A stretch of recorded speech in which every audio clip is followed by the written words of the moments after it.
Sir ನಮಸ್ತೆ, ನನ್ನ ಹೆಸರು ಹರೀಶ್ ಅಂತ, ಬೆಂಗಳೂರು ಕೇಂದ್ರ ಜಿಲ್ಲಾ ಯುವ ಮೋರ್ಚಾ ಕಾರ್ಯದರ್ಶಿ. ಸರ್, ಒಂದು ವಿಪರ್ಯಾಸ ಏನಂತಂದರೆ,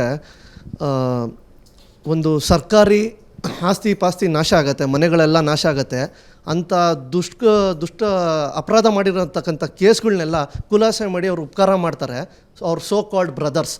ಅದೇ ರಾಮನ ಸೇವೆ ಮಾಡೋ ಕರಸೇವಕರನ್ನ ಬಂಧಿಸಿ ಯಾವುದೋ ಓಬಿರಾಯನ್ ಕಾಲದಲ್ಲಿ ಆಗಿರ್ತಕ್ಕಂಥ ಕೇಸ್ನೆಲ್ಲ ಈಗ ತೆಗೆದು ಹಿಂಸೆ ಕೊಟ್ಟು ಇದು ಮಾಡ್ತಾಯಿದ್ದಾರೆ. ಈಗಿನ ಸರ್ಕಾರದಲ್ಲಿ ಹಿಂದೂ ಹೋರಾಟಗಾರರಿಗೆ, ಹಿಂದೂಗಳಿಗೆ ರಕ್ಷಣೆನೇ ಇಲ್ಲ.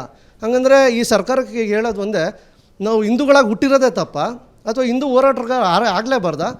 ನಮಗೆ ರಕ್ಷಣೆಗಳು ಎಲ್ಲಿ ಸರ್? ಇದ್ರಕ್ಕೆ ಏನಂತ ಉತ್ತರ ಕೊಡ್ತೀರಾ ಸರ್? ಒಂದು ಗಂಭೀರವಲ್ಲದ ಪ್ರಕರಣಗಳನ್ನು ಮಾತ್ರ ವಾಪಸ್ ತಗೊಳ್ಬೇಕು ಅಂತ ತಗೊಳ್ಳೋಕೆ ಅವಕಾಶ ಇದೆ ಅಂತ ಹಲವು ಜಡ್ಜ್ಮೆಂಟ್ಗಳು ಹೇಳಿಬಿಟ್ಟಿದ್ದಾವೆ. ಗಂಭೀರವಾಗಿರ್ತಕ್ಕಂಥ ಪ್ರಕರಣಗಳನ್ನು ವಿಡ್ರಾ ಮಾಡಬಾರ್ದು ಅನ್ನೋದು ಇದೆ. ಆದರೂ ಕೆಲವೊಮ್ಮೆ ರಾಜಕೀಯ ಲಾಭದ ಕಾರಣಕ್ಕೋ ಇನ್ಯಾವುದೋ ಕಾರಣಕ್ಕೆ ಈ ರೀತಿ ವಿಡ್ರಾ ಮಾಡಿರುವಂಥದ್ದು ಗಮನಕ್ಕೆ ಬಂದಿದೆ. ಈ ರೀತಿ ವಿಡ್ರಾ ಮಾಡಿರ್ತಕ್ಕಂಥದ್ದನ್ನು ಇಡಿಯಾಗಿ ಓಟ್ ಸಿಗುತ್ತೆ ಅನ್ನೋ ಕಾರಣಕ್ಕೆ ಅವ್ರು ರಾಜಕಾರಣ ಮಾಡ್ತಾರೆ ಅನ್ನೋದಾದರೆ, ನಾವು ಕೂಡ ಇಡೀ ಆಗಬೇಕು. ನಮ್ಮನ್ನು ಬಿಡಿಯಾಗಿ ಮಾಡೋ ಪ್ರಯತ್ನನ ಜಾತಿ ಹೆಸರಿನಲ್ಲಿ ಮಾಡಿಕೊಂಡೇ ಬಂದಿದ್ದಾರೆ.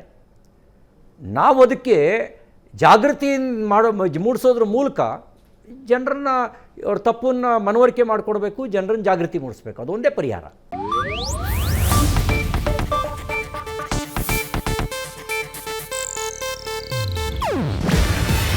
ಇದು ಏಷ್ಯಾನೆಟ್ ನ್ಯೂಸ್ ನೆಟ್ವರ್ಕ್ ಪ್ರಸ್ತುತಿ.